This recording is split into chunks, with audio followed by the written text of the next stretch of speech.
I know we're partners in crime, but what if we were partners who solved crime? Ooh.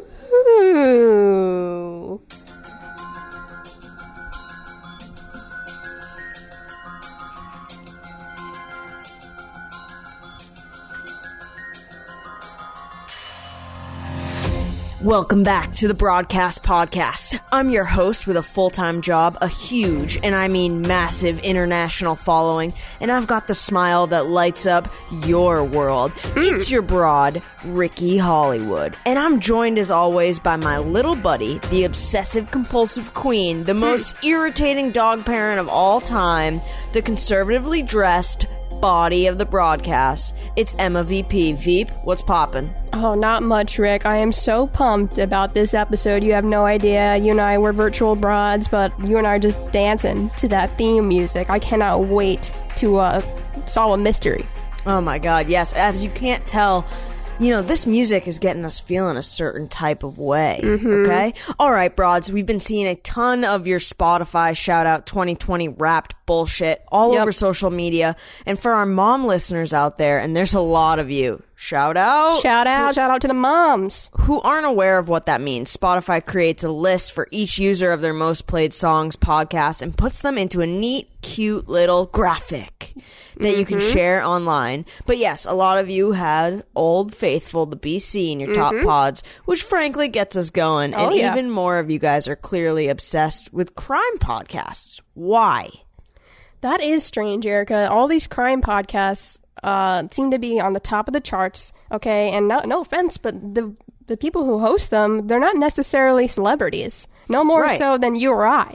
Right. So it's like, what's going on here? What's everyone obsessed with murder for? Everybody was posting their top, podcasts that they listen to, and a crime podcast was on every single one of them. Not mine. Mine BroadCast podcast is number one for me. Okay. And the Jesselnick and Rosenthal Vanity Project, because I support you.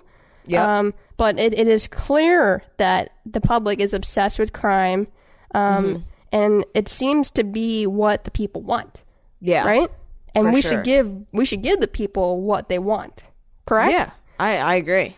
This podcast isn't for us. It's about us. We love it. We love doing it. It's like, my favorite thing in the world. But we work for the people, okay? We're public servants, if you see it that way. The people want to hear about gruesome murders and criminals getting away with heinous acts. So let's indulge them, okay? Just this once. Okay. I mean, well, it is the holiday season, partner, and I don't know about you, but nothing gets me in the mood for festive fun than breaking down a murder story. Festive indeed. I just love this time of year almost as much as I love murder. Okay, before we do this deep dive into this crazy, insane, true crime story I found, it's a good one, you guys, a banger even. I can't wait. Oh my god, you guys, you have no idea what's coming. We'll do a short broadcast and, of course, fulfill our sponsorship obligations. I'll take this ad, little girl. I've been working with my talent coach and really feel like showing it off. Okay? Oh, okay. Yeah, go for it. Shout out to our sponsors, pays the bills, keeps us going. Got to get that cash, especially this time of year. Am I right, Erica? Right. Yeah, we got bills to pay, we got gifts to buy, and we've got crimes to solve. Yep. Today's episode of the BroadCast podcast is brought to you by Evidence. Evidence. Is your boyfriend a cheating little biatch who conveniently forgets his cell phone and pays in cash when he leaves town every weekend to quote-unquote disconnect with the boys?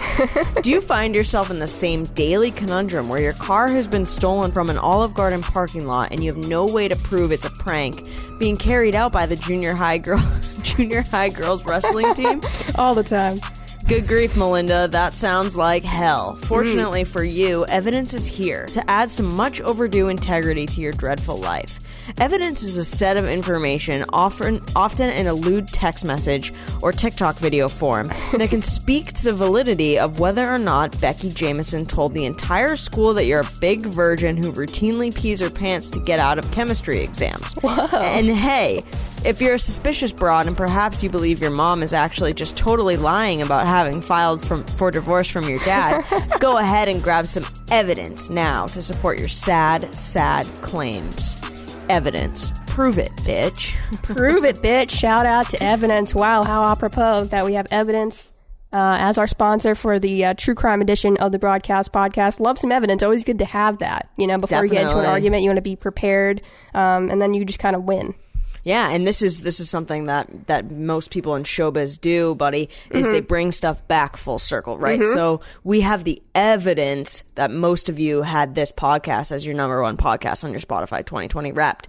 So it's not we're not just saying that it's the best program. Like a lot of you were tweeting and Instagramming us and sending us that. So, as they say, the proof's in the pudding. They do say that. Yep, and that is called a callback. Yeah, it is. So, us seasoned pros here at the BroadCast podcast like to keep it squeaky. So let's take it down to some place we like to visit quite often. We do this every week, and we never miss a week. So thanks for hanging in there during this pandemic, you guys. Every week, you guys. We're churning these out, and we appreciate it. Your ears are, on those headphones, and we appreciate it. Absolutely. Let's head on down to the BroadCast. Let's do it. The BroadCast. It's the BroadCast. It's the BroadCast. We'll let this song play out a little bit longer to buy us some time. It's the BroadCast. Exactly right. I love filling time. All right. Yep. First on the order, the agenda today is that I am not verified on Twitter or Instagram. And do you think it'll ever happen at this point, Emma? I don't, Erica, and I'll tell you why. Okay. And so you are not verified, that you do have a large number of followers. It's commendable. It's respectable. And you work for the National Football League. Correct. Major organization. Huge. Yep. And so it is on TV for them. Yeah, you are the voice, right, for a TV show. Correct. So you're a voice on a digital TV show, right? No, it's on the network. It's on the network. Yeah, yeah. Well, like 4 a.m. Okay. Well, and you're a producer. So, anyway, you're a voice for a television show for a major company, cable network. Okay. Yep. And so they have a lot of resources, and they have a lot of connections with people at Twitter. So they submitted your name allegedly years ago. Yes. Right? For the first time. Calling back. We don't have evidence of this. We don't have evidence that they actually submitted it, but they allegedly did. Correct. That's ostensible information. Right. And that was years ago. Right? And as you can tell by the evidence, Erica does not have a blue check mark by her name. Erica, so looked up the skirt. You've since followed up maybe what? 5 times? Maybe, yeah, probably 6. Okay. 6. And so you had the most recent one seemed the most promising. I'm pretty sure. Is that correct? The most recent submission? Yeah, the most recent one, they even asked for like articles that they could send to Twitter to like back it up, and I put together like, a whole list of my articles and stuff like that, and I was waiting, and actually, consequently, last week there were a bunch of people that got verified that weren't before as of last week. A big new wave. A wave of people. Like tons of people. Big blue wave. Big blue wave that we've all been waiting for came through. Yeah. And you weren't on that. We weren't riding that wave. No. Nope. Not at all. I am, in a life jacket in a lifeboat on the beach. Hadn't even made it in the water. No, not at all. And that's how you know, Erica, that they did not submit you the first 10 times, right? Because they didn't ask you for these articles. They're like, okay, honey, we talked to Jim over there. It's no problem. He said no. No, yeah. Exactly. But, so Sandra this time over at Twitter does have the information. We'll see what happens. Do you know perhaps that they submitted my name at the same time? I'll look into it for you. I'm not quite sure. Cool. Just thought, while we were on the subject, I would just throw out my name. Yeah. Well. I'll check into it. So I don't know if you guys have checked out my Instagram lately, but I got a new mattress. Shout out to Helix. Shout out. And to Instagram. Oh yeah, they were great. They were shout out to Instagram. So we got a new mattress. It's a really pricey new one for free through JRVP. They wanted my endorsement, Emma. Fair and square. I'm they not reached verified, out to you. But they still wanted me to post about my new bed. And correct me if I'm wrong. Well, you know what? I won't say this at all. Anyway. A certain host didn't want to post it, right? And so then you were third in line? Correct. Okay. You can cut this out if you want. Yep. That's totally fine. But so either way, you have a free mattress. Correct. And I don't. And that's cool. Yeah. I've been getting a lot of free stuff recently, which has been really awesome. Like All Things Comedy, shout out to them, doing wonders for my influencer career. Like they're so great. And then actually it was through the NFL. I do these like storybooks that are like pretty bad rhymes about a current matchup coming up in the week. And there's this company called FOCO, FOCO, all caps. They are a sports manufacturer. They make team apparel type sort of fun shenanigans stuff like that. And in one of my story times, I was in pajamas that I didn't even know they made. So I was in Pat's pajamas. So they retweeted it, being like, FOCO pajamas for the win. And so then I saw they followed me, and I'm like, oh, they're trying to slide in the DMs. So I follow them back. I'm going to open up that door. They sent me a plethora of Pat stuff. I got a face mask. I got 3 pairs of slippers. I got the coolest hoodie thing ever that I posted that on Instagram and Twitter. You can check that out. Look Shout cute out. AF. Yeah. And then Emma was a little upset. So, talk about lifting up the skirt. I went back to FOCO and I DM'd them and asked them to send you something. Yeah. And so that's as embarrassing as it gets when you ask to be an influencer. Right. And they don't ask you at all, and then your friend asks on your behalf. Right. But you got some stuff, right? Nevertheless, I was on a package. And I also received a sweatshirt blanket hybrid item with the Steelers logo, as I am a Steelers fan. I got some face masks and a tank top shorts combo. Nice, so shout out to FOCO. Appreciate you accepting my request to be an influencer for you through my friend who's more famous than me. Correct. So that's fine. That's fine. Nice. Listen, I got the items. That's all that matters. Were you wearing your blanket hoodie when the Steelers lost the last 2 in a row? I was wearing it the first one, Erica, and so I didn't wear it the second time. The Steelers just lost to the Bills. Right. And I purposely did not wear it because I am superstitious. Well, now what are you going to do? And now, do I go back to it? I guess. I mean, what do you got to lose? It seems like either way they're going to lose, right? So right. So I might as well be comfy. Yeah. Shout out. Love that FOCO. Yeah. And just for an update, you guys, remember that good news that we were like really pumping up last week? We thought it might actually come to fruition on the last episode. Like we were literally being like, huge things are coming, you guys. And we were like, this time is not a joke. Like usually these things fall through. Well, Erica, you want to break it? Yeah, actually, it just fell right on through again. It did fall through. Okay, so just an update on that. You guys didn't even know what it was. We really thought this one had promise. Okay. Yeah, we really did feel good about this one, you guys. Like we were very confident. Good meetings. Yeah, really good meetings, meetings that most people don't get. And you guys, we're gonna be honest with you, because when you're vulnerable, growth happens, and some things don't go the way you really, really, really, really thought they were going to go. No matter how many intention candles you light, okay? Yep. Sometimes they're just, you wish on an eyelash, you find a lucky penny, and it doesn't matter. It's not good enough. Yeah, every penny I saw was tails up. Yep, and sometimes it's the way the cookie crumbles. And it's crumbled right all over us because we got okay, so didn't work out. And so that's been a bummer for us. But hey, gotta keep moving. Well, we have a meeting tomorrow that's essentially going to be like an exit interview, I assume, and an exit interview from the thing we didn't get. Yeah, nope, so I think that will be tomorrow at 10 a.m. That's good closure. Yeah, just, we'll close that book, on a video screen tomorrow at 10 a.m. So that'll be good. So what's going on with you, buddy? No free mattresses, but no gotta free be mattresses. Not a ton, Erica, going for me. I was doing some work for HBO, which is good. Nice. Gotta stay afloat during these times. But mostly I'm just a full-time mom.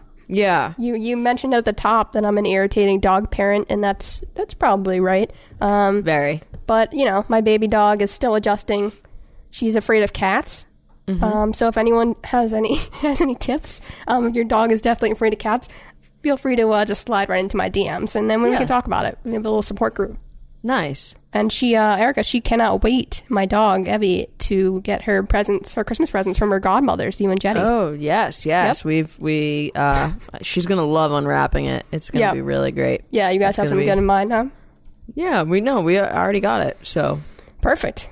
It's going to be great. All right, now it's time to get to our favorite segment of the week. Every week. Couples Update. Couples Update. We update you on the couples. Yep, aptly named Couples Update. Erica, let's start with you and Jet. You're not getting married just like you were never getting married, correct? Yeah, correct. Still not getting married. No plans of that. Mm-hmm. Maybe even further away from that than I originally thought. You know, like thought things were tracking in the right direction. Yep. You know, like sometimes we said, the cookie crumbles. Sometimes that's the way the cookie crumbles. Maybe you're spending a little too much time together. Yeah, it's definitely, you know, the one bedroom apartment is a little tough. It's a little tough on us. And it is really tough, too, that she's gone 40 hours a week out of the house, you know, because we just don't get enough space. And so she needs more space than the 40 hours. Okay, yeah. well, that's interesting. Right. Okay. But yeah, she's been working full time. And if, like Emma just said, if you have tips about, you know, cats, if you have tips about couples trying to get through this, you know, let me know. But other than that, we've been going to find all the Christmas lights in Los Angeles, and we drove to Pasadena. We went down to Torrance. We've been doing a lot of, you know, 30, 40-minute drives just to see some lights to try to get in some sort of holiday spirit. Yeah, shout out to those LA area suburbs. You haven't checked them out, go ahead. They do some festive light celebrations. And Erica's just been finding every single one. Yep. How about you guys? We're doing just okay, I would say. Like you, I am also dreaming of maybe a 2-bedroom apartment situation. Right. Because of us both being home all the time. It's not ideal. We haven't done a ton of improv. Earlier in the pandemic, I was talking about how I was trying to get Brett to get in on bits. And it just hasn't really come to fruition. Yeah. But that's fine. I'm doing a couple new bits. One of them I really like now is if Brett just says something routine, like dinner's ready, I'll go, like, I'll freak out like those kids in the YouTube videos over Christmas.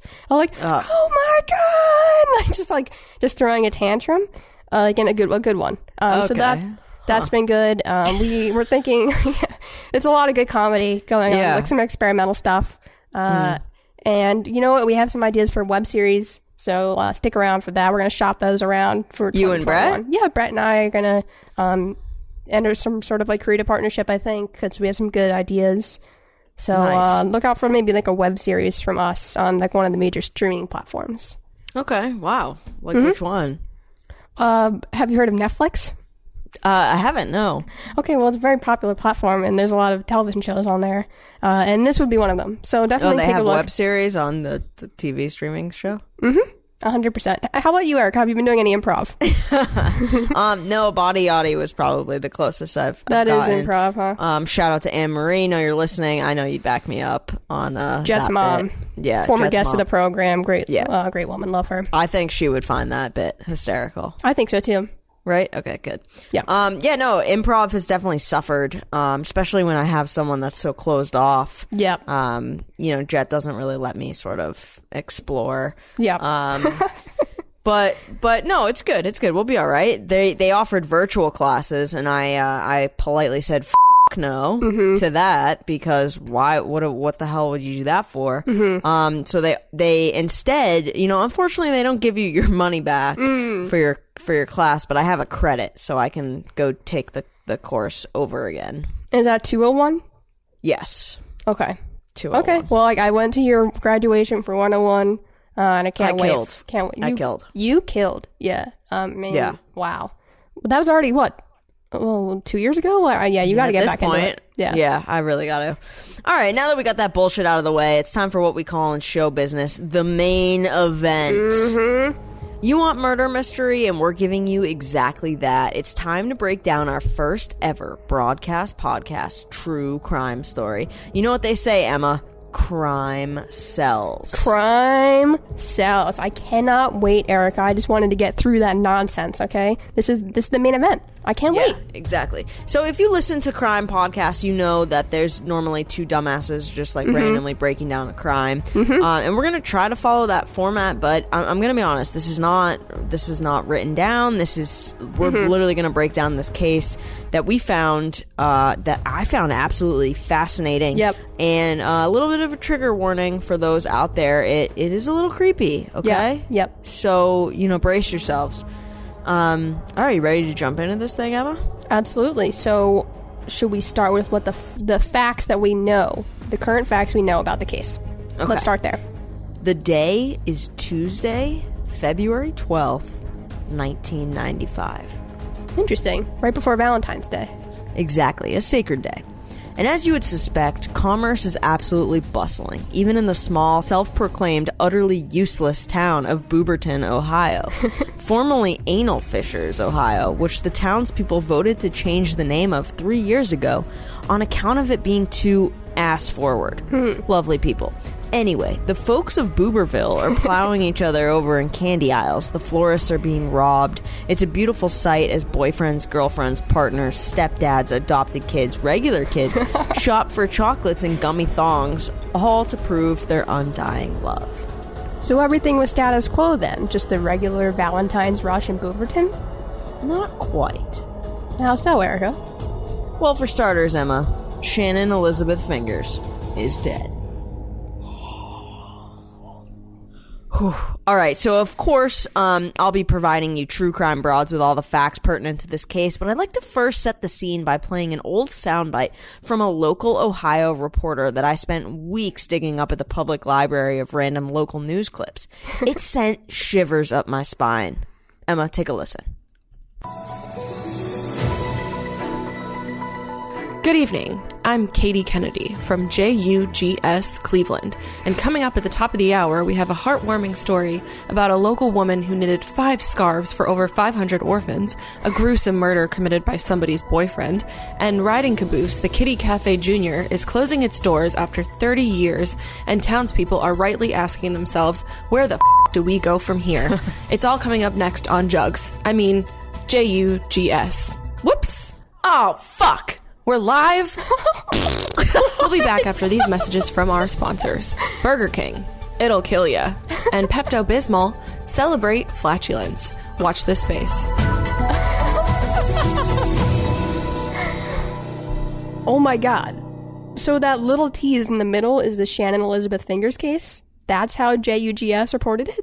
It was cut from the airwaves, and the story never ran that day. So we have no idea if that was for sure the Fingers story. However, in the police reports and case proceedings, Shannon's boyfriend was never charged with murder. In fact, he was barely mentioned.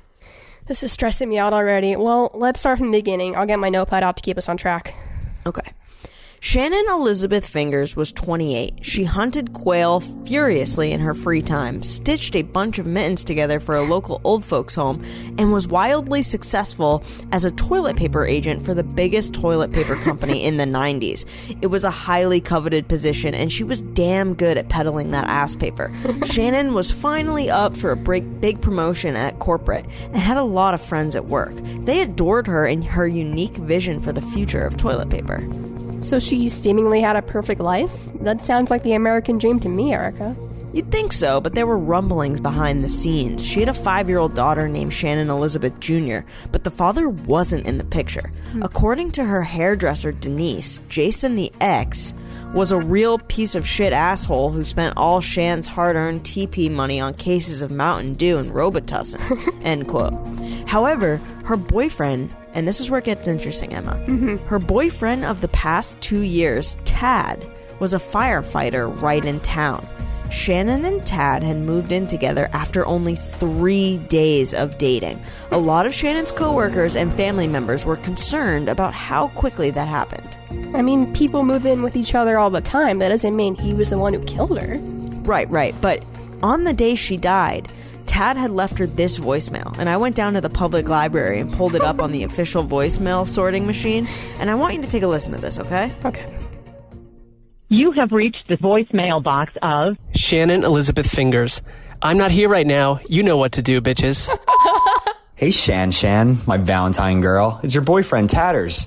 I'll be home after dinner. No fires today. Bummer. Well, that seems like a normal voicemail to the naked eye. Slow day on the job. Man wants to let his lady know he'll be home after supper. I don't understand. Sure, but get a load of this. I sent that exact voicemail in an encrypted VH.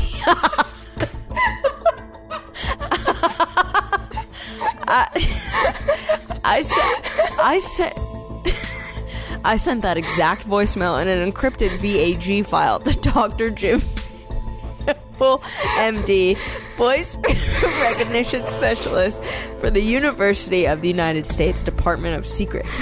And Emma, he pointed out something that I completely missed the first time listening. I mean, the thing that jumps out to me, honestly, is that he called her Shan. That nickname sucks. Shanny would be better. 100%. But let's listen again, and I want you to focus on the end of the voicemail this time. Okay.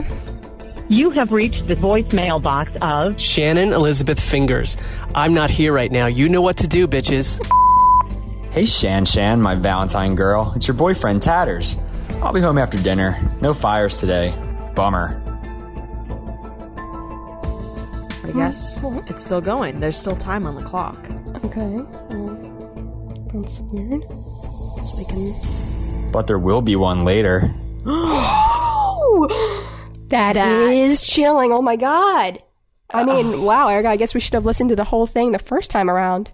10 seconds of silence. You got to assume you finished your thought, maybe forgot to end the call, maybe he got distracted by a large bear in the distance, or an attractive lady walking by. Yeah, I guess I would pause if I saw a bear too.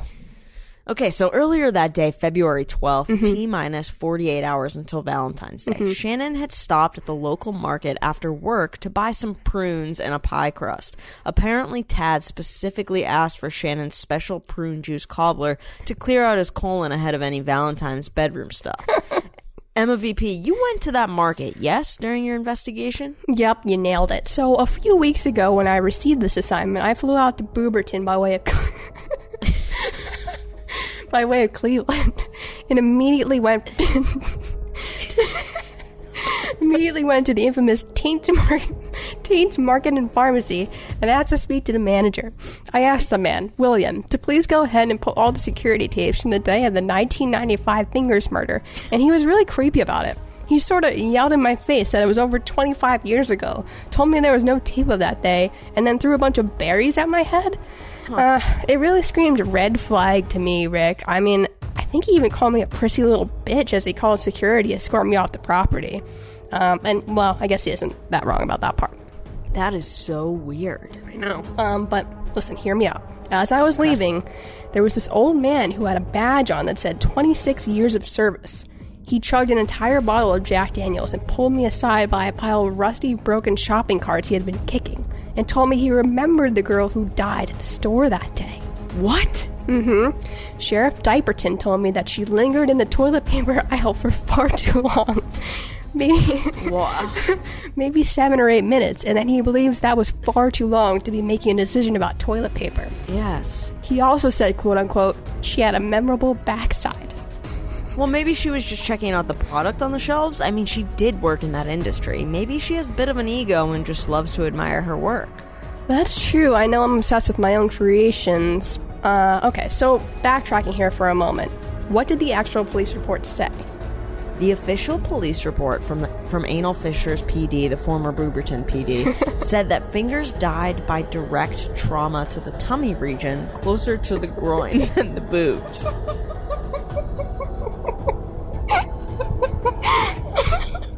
That's really specific. However, both the detective and the final autopsy couldn't define what the object was, aka the murder weapon. But when the police did get to the scene that day, they found blood splattered across the entire hygiene aisle. What? Paper towels, intimate lubricants, disposable underpants, nothing was safe. And get this, 0 witnesses. So clearly some serious force was used with that unidentified murder weapon in order to ooze that much blood everywhere. And seriously? No one saw that happen? According to an article from Booberton Examiner I found at the public library, there was a huge sale on cough syrup that day, a key ingredient in homemade meth, the town's biggest export. So all the customers were likely crammed into aisle 7. Talk about unlucky. What a peculiar coincidence. Indeed, but here's what gets even more bizarre, Emma. Her death was ruled a suicide.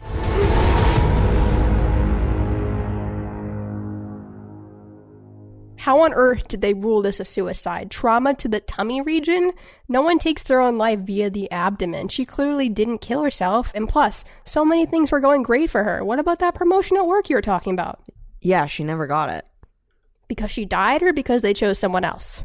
Because she died. Damn. So where does the boyfriend, firefighter Tad, fit into all this? The weirdest part of this story to me, Emma, is that when the detectives had an autograph specialist come to Shannon and Tad's 2-bedroom, half-bath condo, the stack of paperwork left on the kitchen table was not in Shannon's handwriting. Whoa. What paperwork?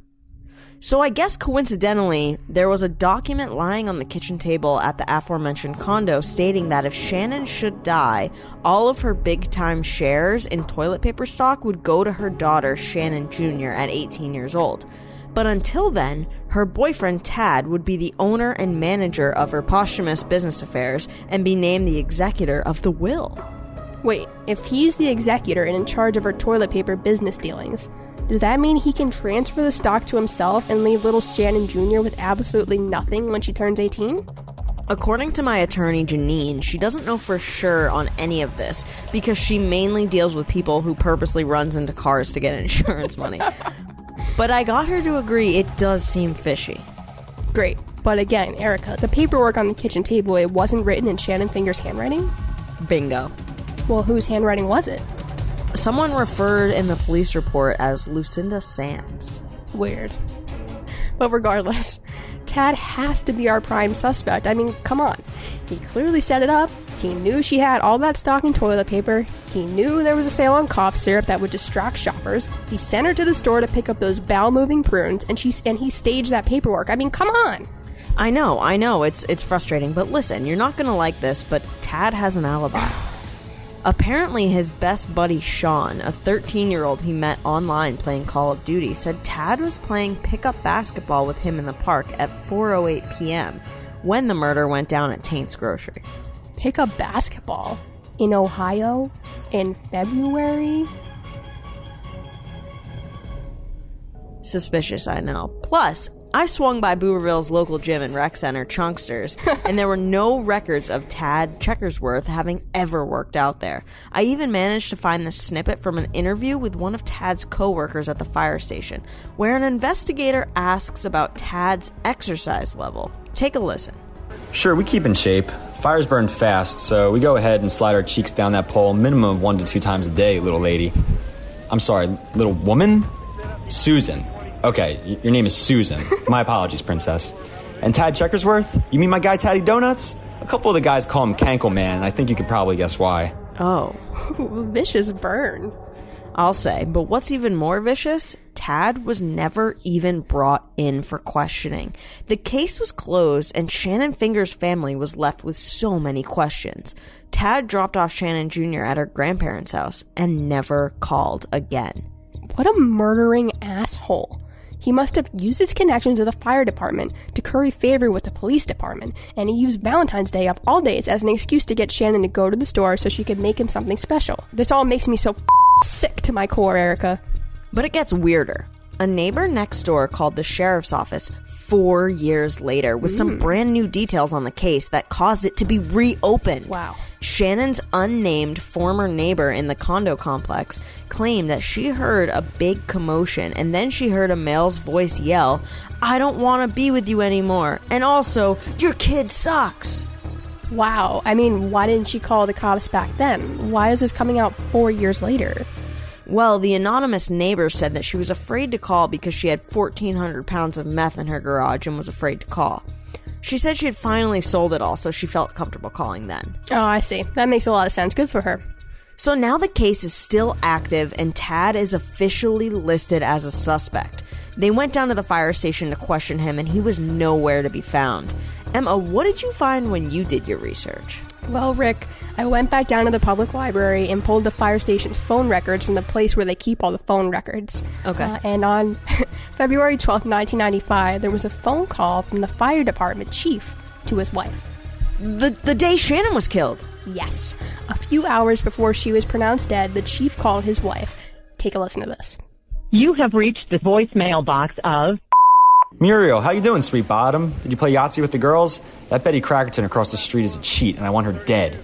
Anyways, darling, I'm not going to be home for dinner tonight. I have a killer amount of work to get to, and I really need to sharpen my skills, trust my gut, and attack this, if you know what I mean.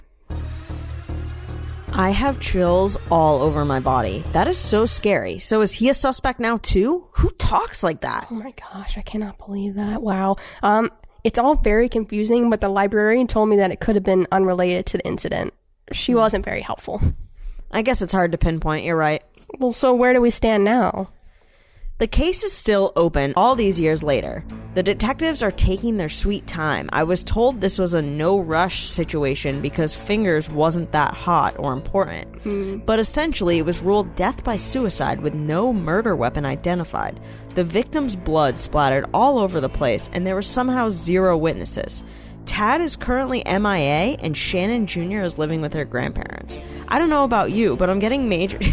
She's living with her grandparents, and isn't she like 30 now? I don't know about you, but I'm getting major vibes that Tad is involved. I can't put my fingers on it, but it's just a hunch. Yeah, I can't shake that feeling either, Erica. Something just doesn't seem right about all of this. And that JUGS news report that never aired seems even more suspicious. But worst of all, there were no witnesses. No one at Tain's Grocery and Pharmacy was in sight when this woman got pelted in the stomach with a sharp object, and then no one questioned Tad. His shitty basketball alibi just worked. It seems a little fishy, but again, what do I know, right? I'm just a regular girl, just a dumbass who likes true crime. Exactly. We're just a couple of kids who love it. Yeah. And we're here to bring these stories to you guys, not solve them after all. You got that right, partner. This was great. Super era. I love crime. I don't know about you. I love it. Can't get enough of it. If you want to learn more about this case, which we've dubbed the 2 days before Valentine's Day Massacre, and look at all the records that we found, we put it all up on our blog, partnersincrime_broads.com. We've uploaded all of our findings and legal case documents there, so make sure you join the message board to discuss what you think happened. I hate that this case is still lingering even 25 years later. Me too, Em. It makes it hard to sleep at night. Yeah. Wow.